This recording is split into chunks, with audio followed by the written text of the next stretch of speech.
I was 18 years old when I got married.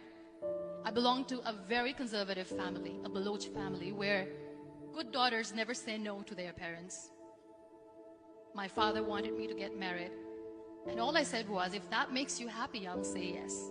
And of course, it was never a happy marriage. Just about after 2 years of getting married, about 9 years ago, I met a car accident.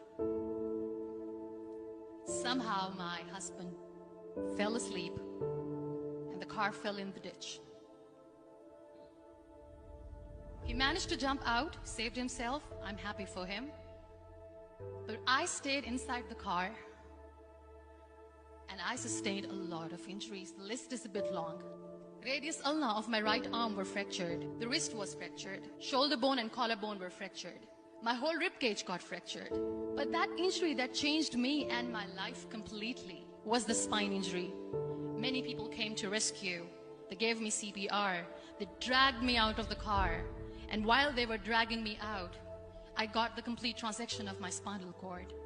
Those 2.5 months in the hospital were dreadful. I was at the verge of despair.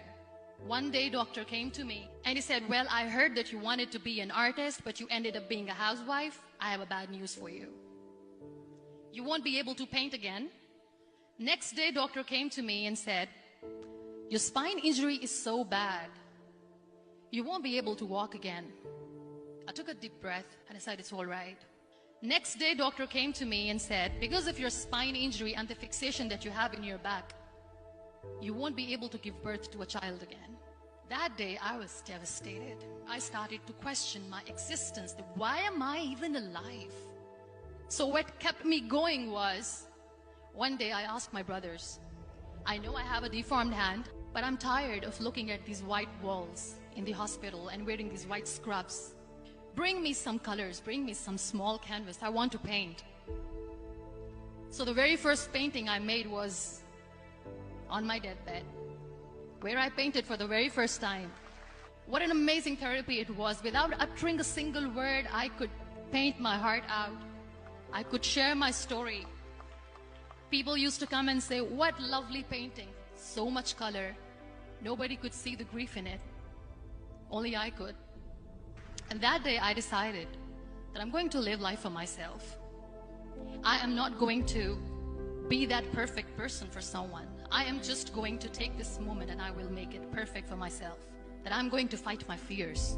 So I wrote down one by one all those fears. And I decided that I'm going to overcome these fears one at a time. You know what was my biggest fear? Divorce. But the day I decided that this is nothing but my fear, I liberated myself by setting him free. And I made myself emotionally so strong that the day I got the news that he's getting married, I sent him a text that I'm so happy for you and I wish you all the best. And he knows that I pray for him today. Number 2 was, I won't be able to be a mother again. And that was quite devastating for me. But then I realized there are so many children in the world, all they want is acceptance. So there is no point of crying, just go and adopt one. And that's what I did.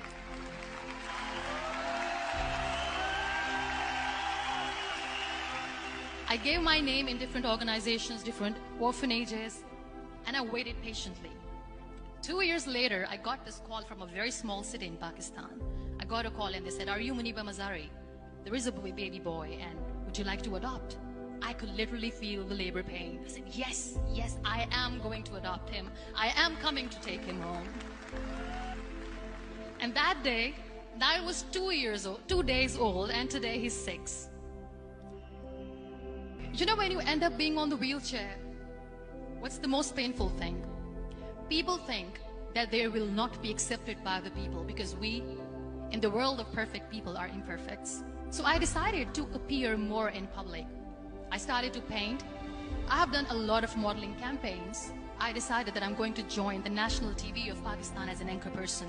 I became the National Goodwill Ambassador for UN Women Pakistan, and now I speak for the rights of women, children.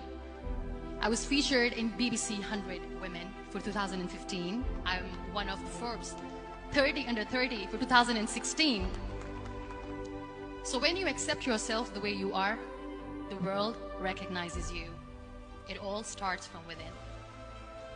We have this amazing fantasy about life. This is how things should work. This is my plan. It should go as per my plan. If that doesn't happen, we give up. I never wanted to be on the wheelchair. Never thought of being on the wheelchair. This life is a test and a trial, and tests are never supposed to be easy. So when you're expecting ease from life, and life gives you lemons, then you make the lemonade, and then do not blame life for that. It is okay to be scared. It is okay to cry. Everything is okay, but giving up should not be an option.